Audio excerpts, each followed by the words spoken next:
परीक्षा में जो पेपरों का पैटर्न होता है वो 2 तरीके का होता है, डेस्क्रिप्टिव या ऑब्जेक्टिव। दोनों में अंतर है। डेस्क्रिप्टिव पेपर में आप कुछ न कुछ लिख सकते हैं, लेकिन ऑब्जेक्टिव पेपर में कोई विकल्प नहीं होता, क्योंकि उत्तर या तो सही होगा या गलत होगा। तो यहाँ पर हम कुछ टिप्स दे रहे हैं जिससे आप आसानी से ऑब्जेक्टिव पेपर की तैयारी कर सकें। इसके लिए सबसे पहले सिलेबस के हिसाब से आप चैप्टरों का अच्छी तरह से अध्ययन कर लें, फिर उनको समराइज कर लें और एक टेबल का फॉर्म दे दें। जब वो चैप्टर टेबल के फॉर्म में आ जाएंगे तो एग्जाम टाइम में आपकी तैयारी कम समय में ही हो जाएगी। इसके लिए मैं उदाहरण देता हूँ सोशियोलॉजी का।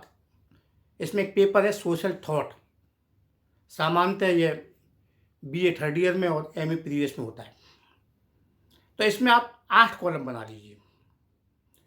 पहला नाम, दूसरा जन्मतिथि एवं जन्म स्थान, तीसरा माता का नाम, चौथा पिता का नाम, पांचवा मृत्यु की तिथि एवं स्थान, छठवां मुख्य कृतियां, सातवां मुख्य अवधारणा या सिद्धांत और आठवां मुख्य कथन।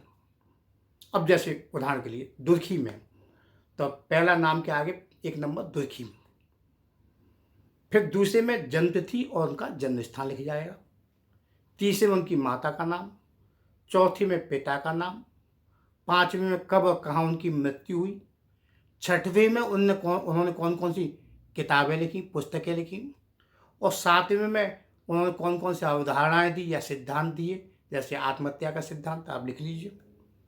और आठवें मुख्य कथन, अगर उनका कोई मुख्य कथन है तो वो लिख सकते हैं, जैसे समाजशास्त्र सामूहिक प्रतिनिधानों का विज्ञान है, उन्होंने कहा है, ये लिख जाएगा।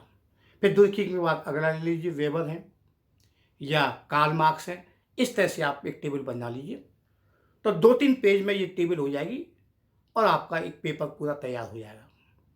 क्योंकि सामान्यतः थॉट में इस तरह के क्वेश्चन ही ज़्यादा आते हैं कि यह पुस्तक किसने लिखी है, या इनका जन्म कहाँ हुआ था, या यह अवधारणा किसने दी है, या यह कथन किसका है। तो इस तरह से ये तैयार हो जाएगा। दूसरा सोशल रिसर्च, मान लीजिए दूसरा पेपर सोशल रिसर्च लिखते हैं, सामाजिक अनुसंधान। यह भी बीए फाइनल में पढ़ाया जाता है जनरली हर यूनिवर्सिटी में और एमए प्रीवियस में। अब इसमें क्या है, इसमें मुख्यतः प्राथमिक स्रोत होते हैं, जैसे अवलोकन, साक्षात्कार, अनुसूची, प्रश्नावली।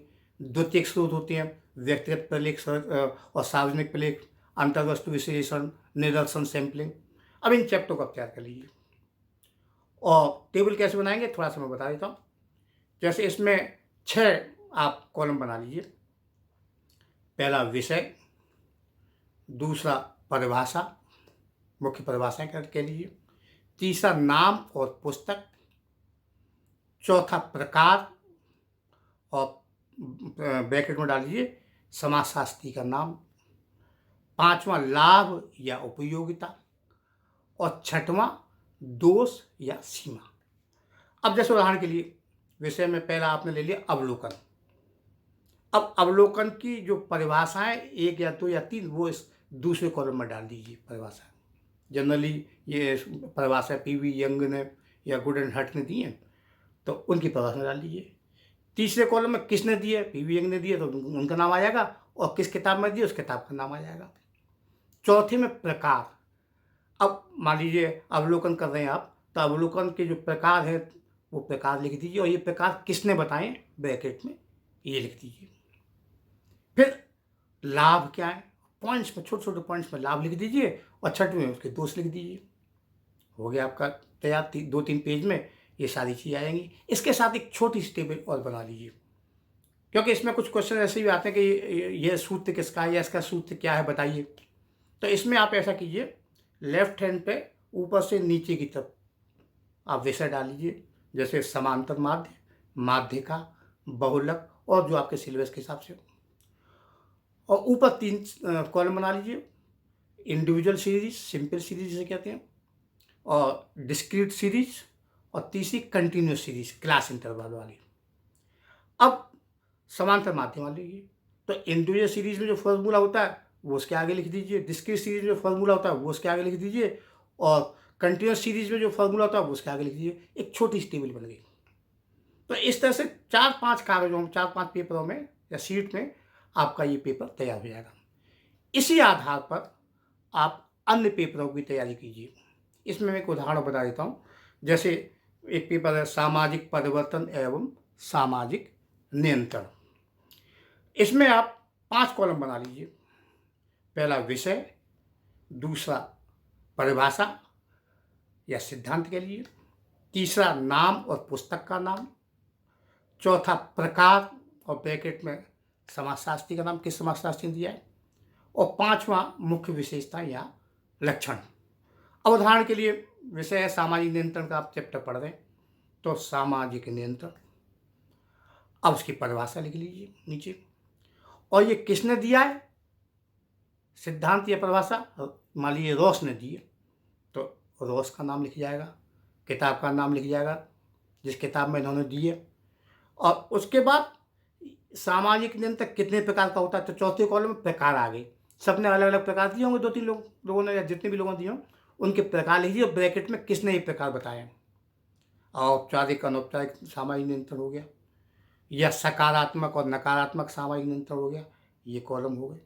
और 5वें में क्या मुख्य विशेषता है, पॉइंट्स में लिख लीजिए, छोटे छोटे पॉइंट्स। सकारात्मक नियंत्रण क्या विशेषता है, छोटे छोटे पॉइंट लिख लीजिए। तो इस तरह से कॉलम हो गया। अब मान लीजिए इसी में सामाजिक परिवर्तन। अब सामाजिक परिवर्तन के सिद्धांत कई लोगों ने दिए, कार्ल मार्क्स ने दिए, सोरोकिन ने दिए, परेटो ने दिए। अब मान लीजिए सोरोकिन का है तो सामाजिक परिवर्तन लिख गया उसमें, और सोरोकिन सामाजिक परिवर्तन है सोरोकिन का सिद्धांत। अब सिद्धांत क्या है, चक्रीय सिद्धांत, या इसको कहते हैं सामाजिक सांस्कृतिक गतिशीलता का सिद्धांत, ये दूसरे कॉलम में लिख जाएगा।